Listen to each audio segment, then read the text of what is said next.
Sir, yan sa building ni Senator Sun. Ako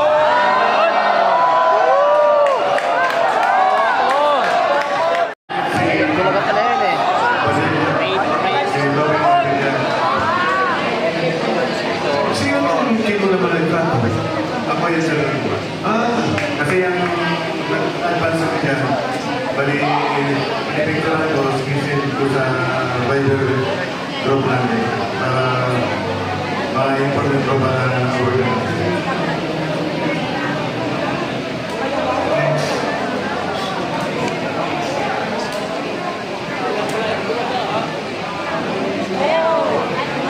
Người sẽ ốp to đấy hả?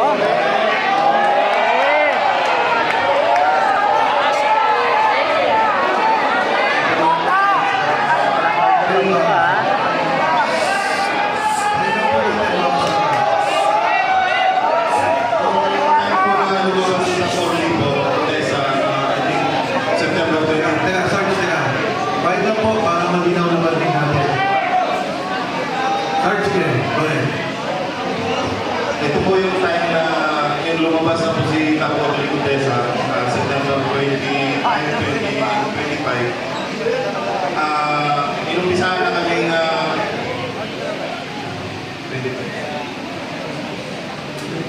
inumpisahan na po kaming kausapin ni General Torre po para bigyan po ng mga offer po, katulad po ng cellphone po. Ito po yung cellphone na nakuha ko. Tapos binigyan rin po kami ng 50,000 po para kapalit po doon sa affidavit na magpapatunay po na papasinungalingan namin yung mapahayag po ni Tapo Licudesa. Bali yung 50,000 bayad po sa amin for disturbance fee po na sinasabi nila. Yan po. Yan po yung patunay na pumunta po kami sa Raffles doon po sa office niya. Sa Raffles, office ni General Torre o ni Sandigo? Yun rin po ni Boss, ginagawa niya pong office po. Kasi nandun rin po yung sekretary niya po si Annalisa Gasparo. Sa sekretary nino? Ni General Torre. So nag-o-office siya sa unit ni Congressman Sandigo? No sir, parang ginamit lang yan sir na pang-establishment namin na kakausapin ko. Diyan kayo nag-set ng meeting.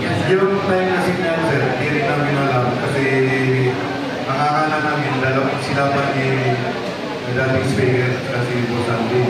Yung pala, ginagapangan pala sir. Kaya akala namin, si boss pang nagpupunto dyan para ma-hold din na kami sir.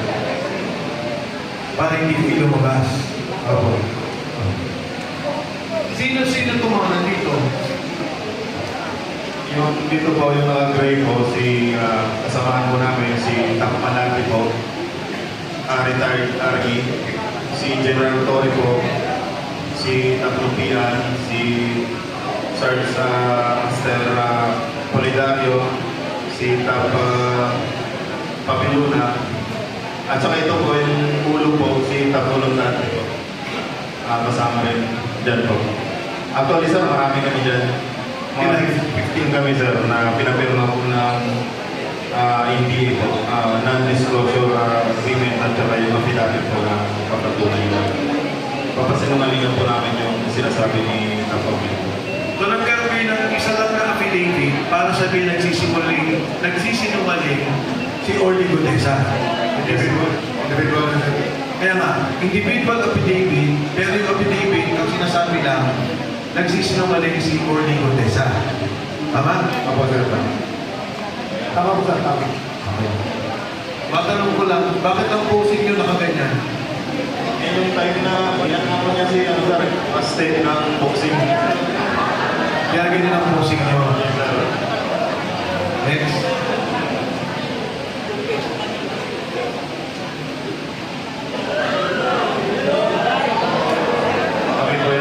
Picture po siya sa akin.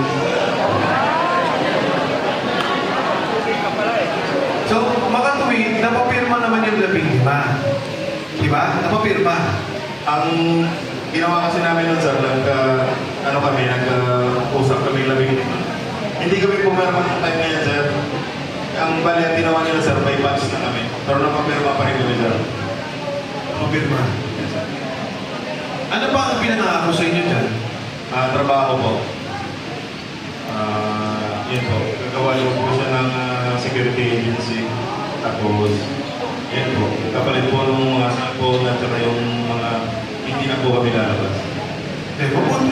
Katunayan na sir, yung ibang tropa nandun sa agency ngayon, mga 28 mga tropa na nandun sa inyo. May 28 kayo kasama nandun sa agency ngayon. Opo, sir. Wala namang pananako. Yun, nakasama. Hindi naman masabi ng pananako siguro sir, kasi parang doon na pinanakuha ng trabaho kaya hindi naman salita. Doon, sir. Go ahead.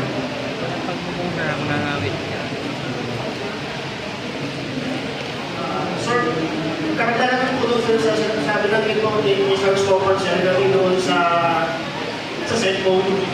Bali ang nangyari po niya sir, nagkaroon po din siya ng majority na PI ng cellphone. Ito po yung isa sir, yung Sir Stopper po sir ay iPhone 16. Ito lang po yung isa sir is Samsung S2550. Nung inisas ko po ito, sir, ilan siguro ito sa Pilipinas ng September. Tapos binigyan po ito sa tapos si Sir Scopan, sir, na naging 5 months po ito pagpili nito, plus 50,000 na disturbance fee. So, ang binigay po doon sa kanila, sir, ay yung hindi yung lugaw, yung bago kong binili, sir, na cellphone.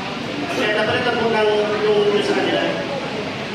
Tapos po doon sa iling, sir, sa pagkakalam ko po, sir, 29 po sa rin nandun. Bali, nakapasok na kami doon ni Sir Sige sa sir noong December 19 until hanggang March 15, sir. Ano po po sa rin dito, sir, na makasama namin? Sa tingin nyo kung ipapatawag yung mga kasama ninyo, mapapatutuhanan lahat ng sinasabi nyo ngayon? Yes, sir. Basta may pasupoy na, sir. May tumawag po sa akin, sir, yung kabats ko na dati pinasok ko siya sa ilig. Tumagal po siya doon ng mga 1 week lang ata siya. Nung na-video call po kami, nung na-video chat, sir, nabanggit niya sa akin, sir, na sabi niya, "Ben, yung ilit wala na doon sa dating place yan sa may Guadalupe." Itanong ko sa sir, sabi ko, "May alam ka ba doon sa kung saan sila nag-iba?" Sabi niya, "Pagkalam niya, sir, dito daw po sa may bagong kapit ko yun, nagpasok siya doon may pati-place, sir." Okay.